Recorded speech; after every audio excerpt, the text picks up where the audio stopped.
Never in my life did I ever believe that I would ever feel Reginae on anything.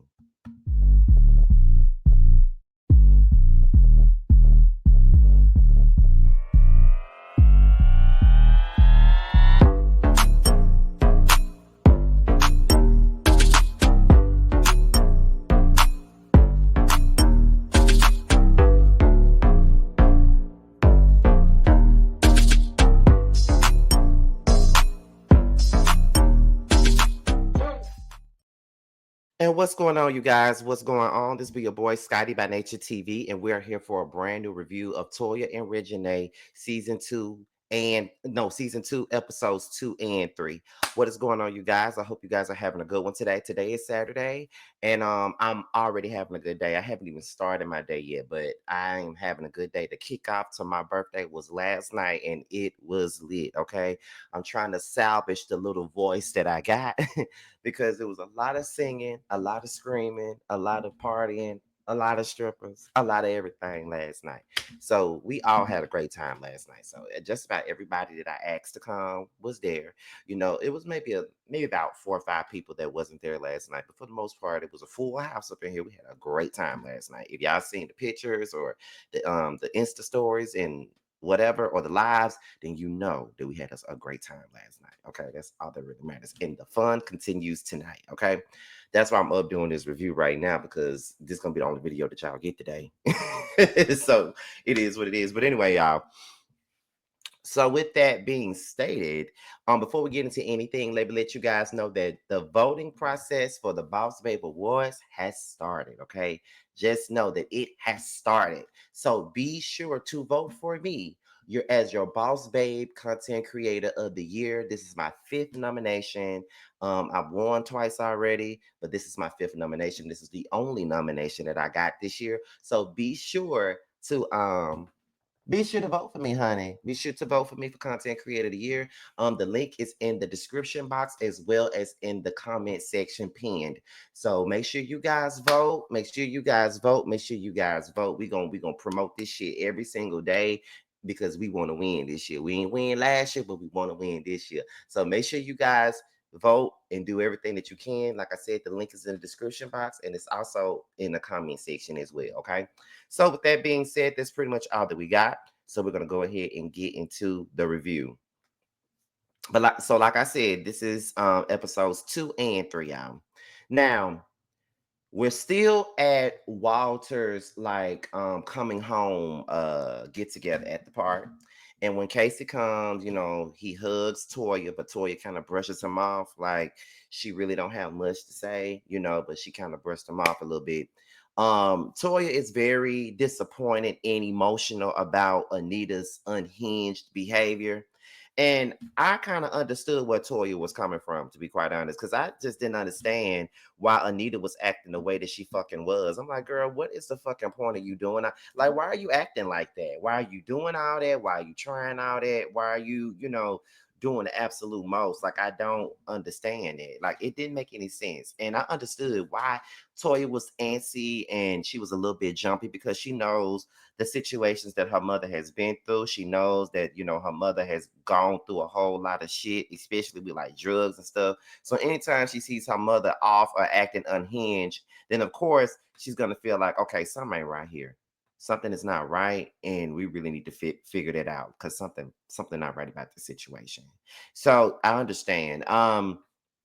Walter arrives, and Toya gave Walter this speech about how he's been out for a couple of weeks and they've been talking and they've been getting a little bit closer now. And she feels like out of anybody, he understands exactly what she's going through and how it feels to try to raise this whole family. So out of anybody, he understands, right? So as she's saying it, Beatty talking about she feeling some type of way about the speech.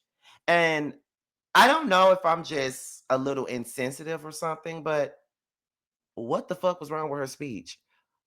I mean, this whole thing that y'all are at is about him anyway. And she's not doing anything but giving him his flowers because they relationship has always been like this. And now they're on the up and up, and she's giving him praise for actually understanding her and being there and stuff like that. So it's just like, what are you saying? Like, again, I don't even like Toya, but y'all making me stand on the side with her because I know how it feels when you got ungrateful, entitled fucking family members who makes everything about them when it ain't got nothing, takes everything as a slight when it's not necessarily a slight. I understand and I get it, honey. Trust me.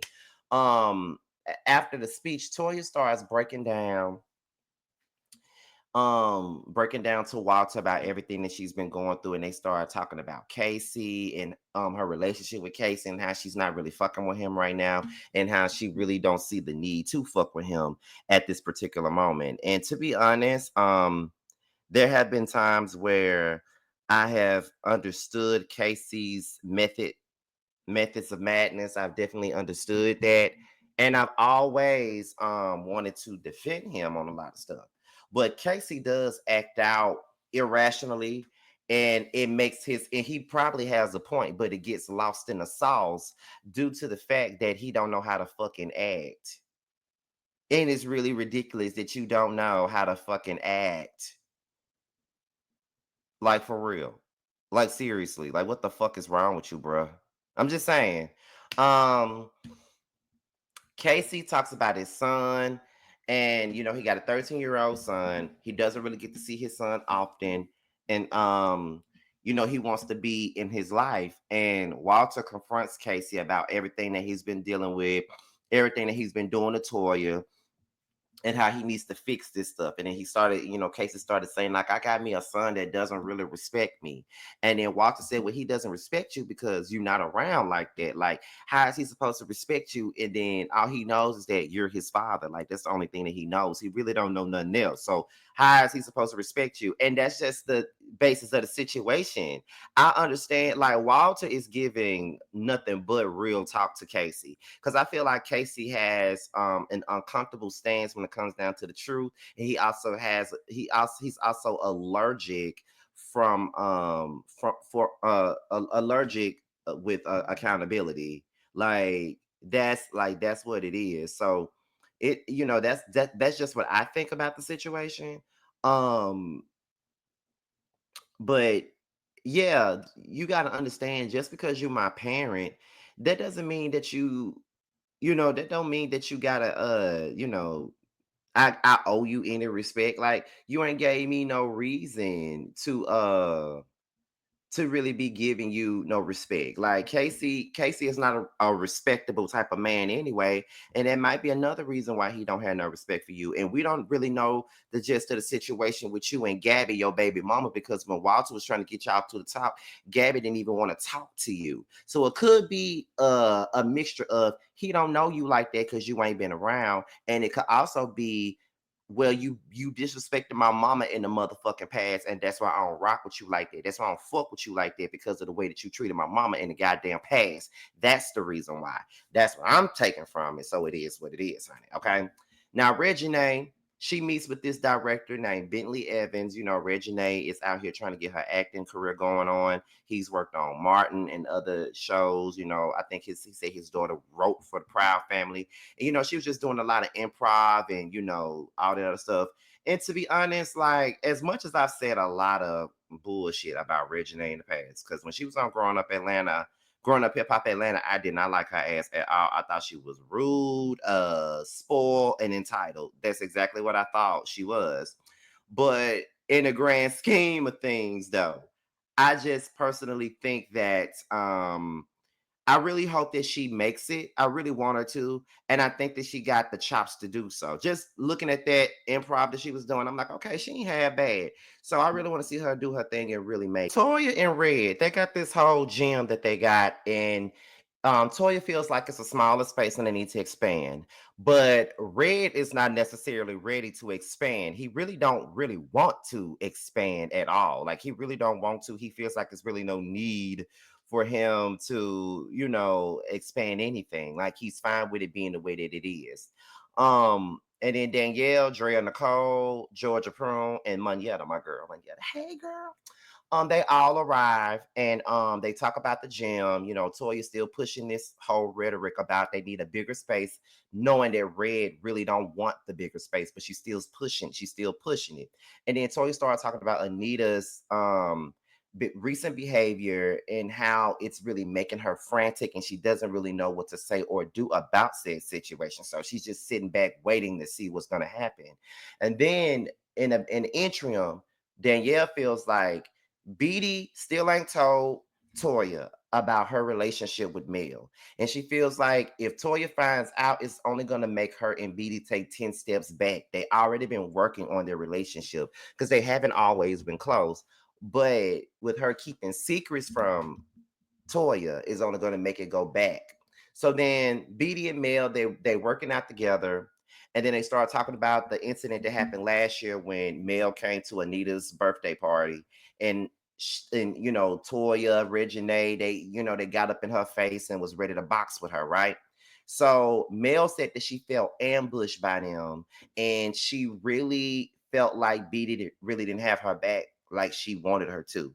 And Beatty understood exactly where she was coming from. She just felt like, well, I really didn't know what to say, and I really didn't know what to do in the situation. Like it was really nothing I could say. It was really nothing I could do. So, you know, what's the deal with the situation? You feel what I'm saying? So, Mel says that she doesn't think that it was their place to even have any conversation or even been saying anything about what they had going on. And I kind of agree with that. She says that she wants everybody to be cordial and respectful if she's going to come back around. She don't mind being in their space. She don't mind being around them, but she feels like but it's only going to work if everybody can be cordial and respectful. And I agree because they were trying to play on Mel's top. They was trying to act like they was running shit, and they don't run shit. So it is what it is. And I don't know if you watched my reviews from last season or not, but I was always team Mel when it came down to the situation at hand because they was trying to punk her, they was trying to chump her off, and I didn't like that. And she stood her ground with them, and I was here for it. No lies, I was definitely here for it. I loved every second of it. I loved seeing Mel stand up to them girls because they was trying to pull it. So Toya meets with Rick and which is her manager, and they discuss Toya's plan for the gym. And I was annoyed with Toya with this whole thing. Like any other thing on the episode, I was backing her 100% on it. But this situation with her and Red, it was annoying.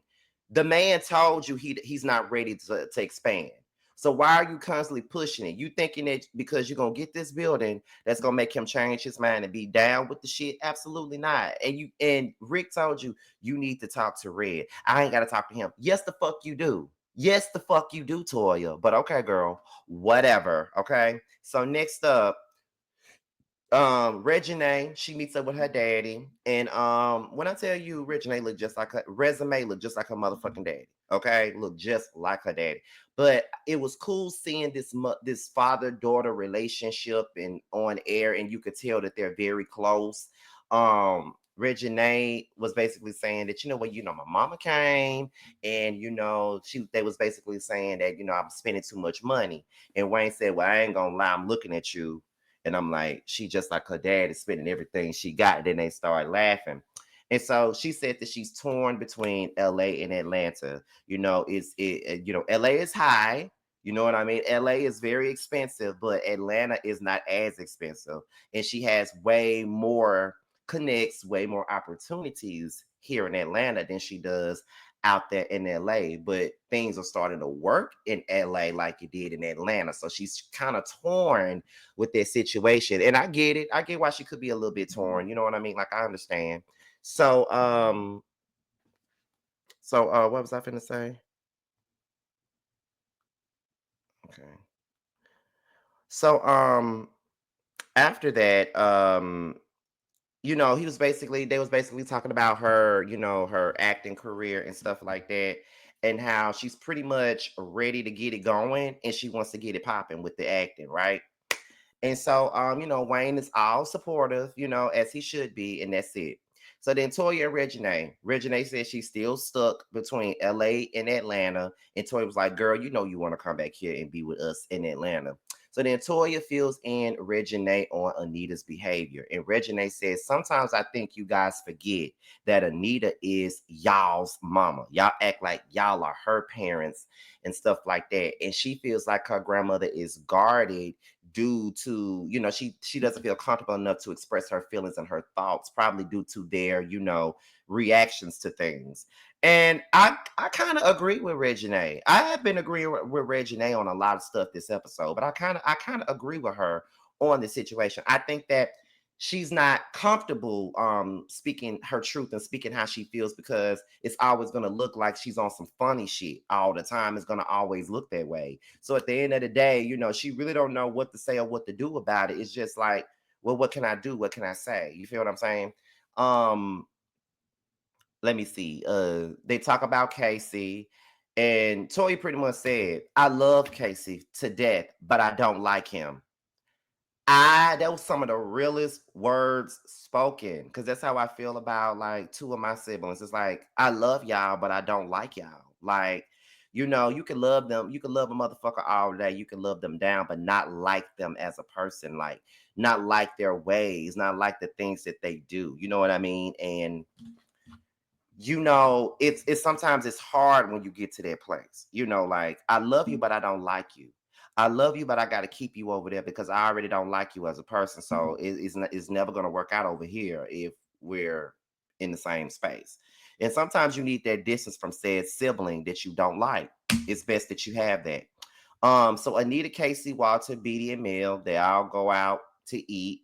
And Walter sitting up here flirting with the waitresses. You can tell that he just got the fuck out of prison and ready to get some see, because he been up in there locked up with niggas all the time. And I just don't see Walter, no niggas at all. Mel says that Beatty is her person. Walter feels that Mel was misunderstood when she came the last time. I agree. She was misunderstood. They all had preconceived notions about her already, and they really didn't care to hear anything else because they already had their feelings about her.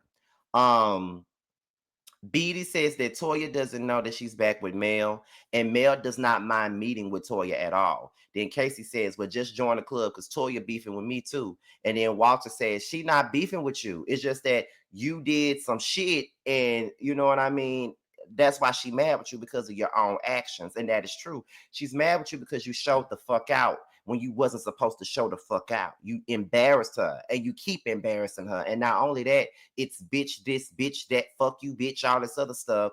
And you can't expect for her to want to fuck with you and you keep disrespecting her the way that you do. I don't understand why you think that that's gonna ever be okay. The disrespect is ever gonna be okay with her. I mean, that's all I'm saying.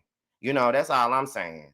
Because it would not be okay with me. I'm just being honest. It definitely wouldn't be okay with me. You disrespecting me, talking to me crazy, and then expect for me to help you get to the next level, the next wave, or whatever it is you're trying to do. Like, no, that ain't the way it works, and that's not the way it's ever gonna work.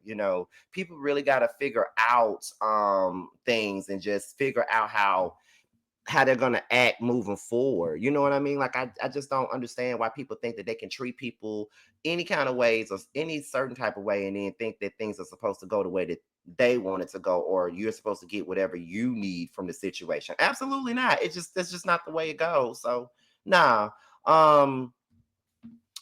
Let's see. Anita thinks that she wasn't wrong, but she definitely was wrong. And Walter says that Casey and Anita have accountability issues. And I really believe that Casey is more like Anita than anything. That's though, because the both of them don't want to take accountability for shit. Neither one of them think that they're wrong for anything. And that's just the basis of that situation.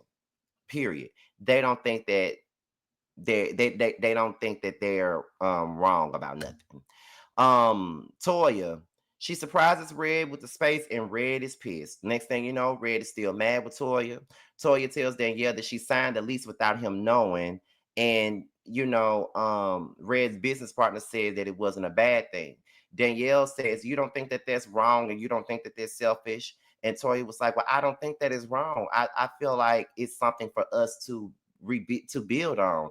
But Toya, it's selfish as fuck. And if somebody did this shit to you, we would not hear the end of it. So, girl, own your shit and shut the fuck up. It looks like a lot of y'all got a problem with accountability and admitting that y'all are wrong, because baby, you were wrong.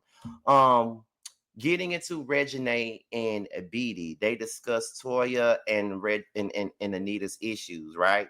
So they was talking about that, and Reginae was like, all of y'all are toxic. And listen, they are. She ain't lying. Reginae said that her mama be feeling like when stuff be going on with the family, she really don't be having nobody on her side. And Beatty pretty much teeter totters over with the boys and not really with Toya. Reginae says, Reginae asked Beatty about Mel. And, she said that her and Mel are back together. And Reginae said things happen and, people get together, people break up, whatever. We just want you to be happy. And if Mel make you happy, then that's fine. But Reginae says that Beatty should tell Toya about what's going on. And, Beatty brought up that whole speech that Toya gave to Walter. And once again, I still feel like it wasn't that fucking serious, nor was that deep. I don't understand what she's so upset about. I still don't get it, but whatever. Reginae, she comes to see her friend Lo, and Reginae said that everything is cool, but she's been trying to avoid the family drama.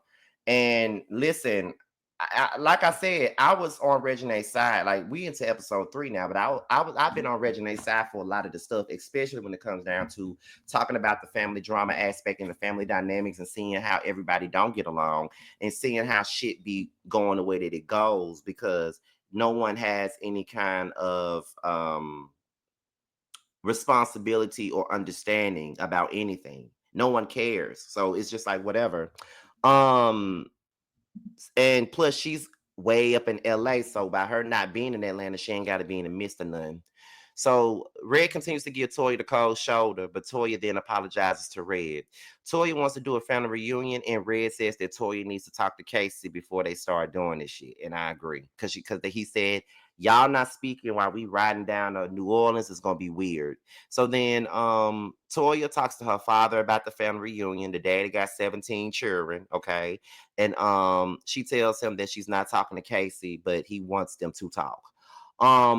So Casey, Red, and Walter, they go-kart racing. Casey says that he's in therapy, but when he says that he's in therapy, Walter questions Casey's honesty and asks, is he being honest with the therapist? Um Red says that Casey struggles with accountability, which he fucking does. That's no lie. He does struggle with accountability. Casey says that Toya owes him an apology, and then that's when Red calls Casey out. And Red says that it's crazy how you can sit here and have the audacity to say that Toya owes you a fucking apology when you sit up there and you said all this mean and hateful ass shit to her, and you think that she owe you a motherfucking apology. Absolutely not. And y'all are ungrateful for all the things that she does for y'all. And I have to sit back and I have to listen to her cry and all this other shit. Y'all don't see that, but I fucking do. You feel what I'm saying? So I get where Red coming from. And Walter says that you may need to get with Reginae to get her to talk to you because Red ain't helping you with that. And he said, I'm not helping you, and the meeting is adjourned, and I don't blame him. So Beatty, Mill, and Danielle, they all meet up. Mill says that her and Beatty was trying to figure things out last year, and the family was butting in. I agree. Mill says everyone knows that they're together but Toya. Beatty rather talks to, Danielle gave her spiel of how she felt about them not telling Toya. And Beatty was saying that, Danielle tries to see all sides of the situation and she feels more comfortable talking to Danielle versus Toya because Toya is only going to see it from Toya's standpoint and not nobody else's. And that is the reason why Toya don't know nothing about her and Mel. Toya and Anita. Toya says that she blocked Anita. Anita admits that she's been depressed, over seeing Walter and Casey together, but Rudy and Josh are no longer around. So now she's depressed. And Toya says that she understands that, but she also encourages Anita to express herself a little bit more. They talk about the reunion, and Miss Anita is ready to see the baby daddy. That's what she ready to see. She don't give a fuck about that family reunion. She just ready to see her baby daddy, and I think she probably won't the old thing back, to be quite honest. That's what I think. She got a meal prepared for every kid, every grandkid. She got it all down packed, so she's ready for it. Reginae and Casey, they go to an improv class. That was a funny scene. He wants Reginae to help him with Toya. Reginae says that Casey is disrespectful. He definitely is disrespectful. But Casey says that Reginae is disrespectful to him as her uncle, and he helped raise her, but she said he help do shit. And then They started talking about, he said he wants to go to therapy with Toya, but Reginae says that you might need to have a couple of sessions by yourself before you start having sessions with my mama. Agreed. So Toya and Walter, they talk about Casey. Toya was saying that she really ain't fucking with him like that, but then they started talking about the family reunion. And Walter ready to see his daughter. He's missed 9 years out of his daughter's life, and he just ready to see her. Toya then invites Casey over the phone. It was very awkward, but they were cordial. Walter tells Toya that Mel and Beatty are back together again, and Toya says that it's fucked up that she didn't know, and Beatty is at her house staying with her. So at some point, if everybody else know, it was gonna get around. So yeah, we knew it was coming. But y'all, that's pretty much all that I got for Toya and Reginae. Like I said, this was episodes 2 and 3. Now, episode 3 didn't really give, so most of this review was episode 2. But however, it's still a good show, and I encourage you guys to watch it. It's pretty good. But one more time, you guys, I am nominated for a Boss Babe Award, Content Creator of the Year. Make sure you guys are voting, voting, voting. The link will be in the description box as well as in the comment section in the pinned comment. You guys, I am out of here. And until my next video, I'll talk to you later. Bye.